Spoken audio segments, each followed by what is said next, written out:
Bom, pessoal, beleza? Então a gente viu que o lactato ele é produzido dentro de uma célula muscular, ele pode se acumular ou pode não se acumular, mas independente disso, esse lactato tem alguns destinos. Alguma coisa vai acontecer com ele, não é verdade? Se a gente sabe que tem uma quantidade de lactato e a gente acumula essa quantidade, e logo depois de alguns minutos ou algumas horas esse lactato diminui, é porque alguma coisa aconteceu com ele. Beleza? Então a gente vai ver agora alguns dos possíveis destinos do lactato, o que acontece com ele para que ele seja removido da nossa célula muscular e do nosso sangue, consequentemente.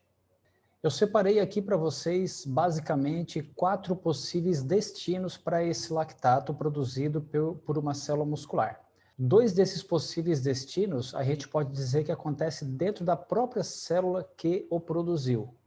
Exatamente. O lactato é produzido dentro de uma célula e o que vai acontecer com ele, o destino desse lactato, ele tem 2 possíveis caminhos dentro da própria célula. Outros 2 possíveis caminhos que eu coloquei aqui para vocês acontecem fora da célula que produziu. Então a gente vai ver agora cada um desses 4 que estão aqui para a gente compreender um pouquinho melhor sobre a remoção do lactato. Quando se trata dos possíveis destinos dentro da própria célula que produziu, a gente pode dizer que ainda no citoplasma, esse lactato ele pode voltar a ser piruvato para que esse piruvato depois entre na mitocôndria. Então vejam bem, o piruvato se transforma em lactato e o lactato pode voltar a ser piruvato. Isso acontece por quê? Porque a enzima responsável por fazer esse processo de passagem do piruvato para lactato, ela também faz o processo inverso. Ela é uma enzima que a gente diz que ela tem uma ação reversível. O que é uma enzima de ação reversível? Ela tanto faz uma coisa quanto ela faz outra, ela transforma A em B e B em A, digamos assim. Se fosse uma enzima irreversível, ela só conseguiria fazer a reação num sentido. Perfeito? Então, como a enzima que transforma piruvato em lactato, ela é uma enzima reversível, ela tem a ação de vai e volta, é ela mesma que faz também a conversão de lactato a piruvato. De certa forma, o que vai definir esse processo é a quantidade de lactato que eu tenho dentro da célula muscular. Então, esse é um dos possíveis destinos que eu já vou explicar para vocês aí na sequência. Outra coisa, esse lactato pode entrar na mitocôndria e na mitocôndria ele ser oxidado a piruvato novamente. Essa transformação dele pode acontecer dentro da mitocôndria. E fora da célula, ele pode fazer o quê? Ele pode sair daquela célula que produziu e ir para uma célula vizinha, ou ele pode entrar na corrente sanguínea e ser transportado até outros órgãos que vão dar um jeito aí de remover esse lactato ou de utilizar esse lactato. Nós vamos dar uma olhadinha em cada um desses 4 passos que eu botei aqui para vocês. O que eu quero deixar claro aqui para vocês é que esses 4 passos, eles não acontecem em ordem, não é primeiro o número 1, depois 2, depois o 3, depois o 4, não é isso, tá? Tudo que acontece aqui, acontece ao mesmo tempo. A célula não se dá o luxo de escolher a ordem que as coisas acontecem. O que interessa para a célula é simplesmente fazer o quê? A oxidação, a remoção desse lactato. Então, ela vai utilizar qualquer mecanismo que esteja disponível para ela. Ela não vai escolher se o 1, 2, 3 ou 4 é o melhor naquele momento ali. Beleza? Então, tudo acontece ao mesmo tempo, mas eu separei aqui para vocês em passo 1, 2, 3 e 4 para facilitar a nossa didática, para facilitar aqui a compreensão do nosso assunto. Quando a gente fala daquele primeiro passo que ainda acontece dentro do próprio citoplasma, pensem no seguinte, nós temos aqui uma célula muscular, que está aqui em cinza, está circundada por essa linha preta que representa aqui a membrana da célula, e aqui dentro eu tenho uma mitocôndria. Dentro dessa célula muscular, ainda no citoplasma, que foi o local que a gente teve a produção de lactato, o que pode acontecer? A enzima responsável pelo processo de transformar o piruvato em lactato, ela também faz o efeito inverso. Então, ela também transforma o lactato em piruvato, e esse piruvato está pronto depois para entrar na mitocôndria e se transformar em acetil-CoA e dar sequência no ciclo de Krebs, como a gente já viu. Então, esse é um dos possíveis destinos do lactato. A minha capacidade de remoção de lactato depende também desse processo aqui. beleza? E esse processo, vejam bem, o que vai definir, de certa forma, esse processo? Uma das coisas que define a atividade da enzima é justamente a quantidade de lactato que eu tenho.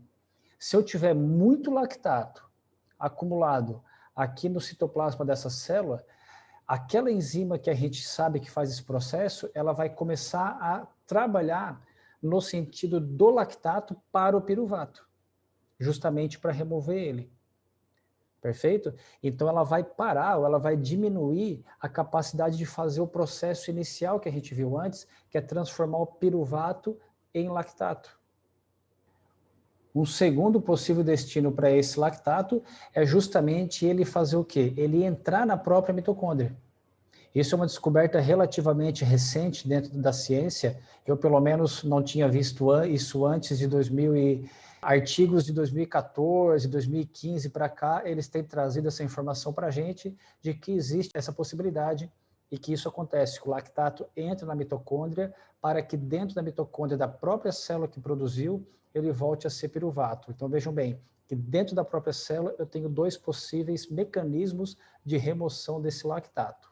O terceiro método, a terceira maneira como a nossa célula tem de remover esse lactato é transportando ele para células musculares vizinhas. A gente sabe que um músculo tem diversas células musculares, uma do ladinho da outra, e uma das coisas que pode acontecer é justamente isso. Então, vejam aqui, por exemplo, eu tenho duas células musculares, aqui ao lado, em cinza, onde está esse lactato, uma célula muscular que produziu esse lactato, vejam que ela tem uma quantidade de mitocôndrias relativamente pequena. E aqui nesse lado esquerdo, em vermelhinho, vermelho mais clarinho, uma célula muscular que tem uma quantidade de mitocôndria maior. Geralmente, as células musculares do tipo 1, ou fibras de contração lenta, são essas fibras musculares que têm uma quantidade de mitocôndrias muito maior. E por elas terem uma quantidade de mitocôndria muito maior, geralmente são células musculares que acumulam menos lactato. Ao contrário de uma célula muscular que tem menos mitocôndrias, que são as células musculares do tipo 2, que fazem isso com maior tendência, com maior predominância. Então, o que acontece com esse lactato que está sendo produzido aqui nessa célula muscular? Ele pode entrar na célula muscular vizinha e dentro dessa célula muscular vizinha ele ser transformado em piruvato pela enzima que faz esse processo, e como ali tem várias mitocôndrias, esse piruvato vai acabar entrando em alguma mitocôndria para poder ser oxidado e dar sequência no ciclo de Krebs e cadeia respiratória. Esse terceiro passo aqui, esse terceiro ponto, ele é extremamente importante e tem artigos que mostram que aproximadamente em torno de 75%, vejam bem, 75% do lactato produzido numa célula muscular, ele é oxidado, ele é removido daquela célula justamente por uma célula muscular vizinha, principalmente se essa célula muscular for uma célula do tipo 1, uma célula vermelha, uma célula que tenha muitas mitocôndrias e, consequentemente, um metabolismo aeróbico mais eficiente. Na prática, isso é um exemplo para a gente poder entender, é justamente por isso que atletas de alto desempenho de provas longas, maratonistas, ciclistas de prova longa, nadadores de provas longas, por que eles têm uma grande capacidade de bom desempenho nesses esportes? Porque geralmente esses atletas têm fibras musculares do tipo 1, essas fibras vermelhas, em maior quantidade e, consequentemente, eles acumulam menos hidrogênios e acumulam menos lactato, a capacidade de remover esse lactato é muito maior, inclusive ajudando as fibras musculares de contração rápida. Consequentemente, eles têm uma capacidade aeróbica muito maior e uma resistência à fadiga muito maior. Então, essa característica, esse tipo de remoção do lactato representa uma grande porcentagem da maneira como o lactato é removido de uma célula muscular. A quarta maneira que eu separei aqui para vocês é o que a gente chama de ciclo de Cori. O que é o ciclo de Cori? O ciclo de Cori, ele é um ciclo descoberto por um casal de pesquisadores que tem o sobrenome Cori, aonde o lactato produzido numa célula muscular, ele entra na corrente sanguínea e é transportado para o fígado. E dentro do fígado, esse lactato volta a ser glicose e essa glicose pode novamente servir ao músculo como fonte energética. Aqui eu coloquei para vocês verem o casal que descobriu isso, o casal Gert e Carl Corey, não sei se é assim que se pronuncia, mas enfim, está aqui o nome deles, né, lá nos anos 1947, como a gente está vendo aqui, eles fazendo algumas de suas pesquisas no laboratório, e eles foram agraciados, eles foram homenageados, eles receberam inclusive o prêmio Nobel aqui em 1947. Eles descobriram esse ciclo que explica justamente o que eu falei para vocês e que eu vou explicar aqui de uma maneira um pouquinho diferente para facilitar essa compreensão. Então vejam bem, nós temos aqui uma célula muscular, claro que aqui está o músculo inteiro, né? Mas só para a gente entender que é uma célula muscular e uma mitocôndria aqui no meio dele. Então nós sabemos que tem o citoplasma, todo o ambiente que está aqui, e ali dentro a mitocôndria. Além disso, o que nós temos? Ao redor das células musculares, nós temos vasos sanguíneos, né? Porque os vasos sanguíneos levam os nutrientes, tiram os nutrientes, os metabólitos que acontecem pelo metabolismo. Então, nós temos vasos sanguíneos ao redor do músculo e também nós temos aqui um fígado representando o nosso esquema. O que acontece com o lactato produzido na célula muscular? Esse lactato, ele vai entrar na corrente sanguínea e da corrente sanguínea ele consegue entrar no fígado. Esse processo que a gente está vendo, esse ciclo de Cori, ele representa aproximadamente 20 a 25% da maneira como o lactato é removido do músculo. E como que isso acontece? Esse lactato volta a ser piruvato dentro do fígado, e dentro do fígado nós temos enzimas que são capazes de fazer com que esse piruvato consiga fazer novamente a produção de glicose. Esse processo a gente chama de gliconeogênese. Vou escrever aqui para vocês. Essa palavrinha gliconeogênese significa o quê? Uma nova, o neo significa nova, o gênese significa produção, então uma nova produção de glicose, ou uma produção de uma nova glicose. É um mecanismo que o nosso corpo tem de produzir glicose sem ser dos carboidratos. Vejam que do próprio lactato, ele conseguiu fazer esse processo chamado de gliconeogênese, que é explicado de certa forma aqui pelo ciclo de Cori. E dando sequência aqui nesse ciclo de Cori, o que acontece com essa glicose produzida no fígado?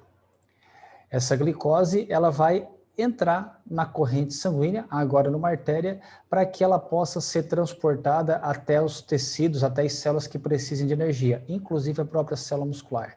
Então veja que eu formei um ciclo, e essa glicose que está aqui dentro do citoplasma, ela pode voltar a ser piruvato, pode voltar a ser lactato, e então fica esse ciclo de Cori, que é em homenagem ao casal que descobriu esse ciclo, como ele acontece. Beleza, galera? Deu para entender um pouquinho de para onde que vai esse lactato? Então vejam bem, resumindo aqui o que nós temos. Aproximadamente 75% do lactato, ele é oxidado ou indo para uma célula muscular vizinha, se ela tiver muitas mitocôndrias, ou dentro da própria célula muscular.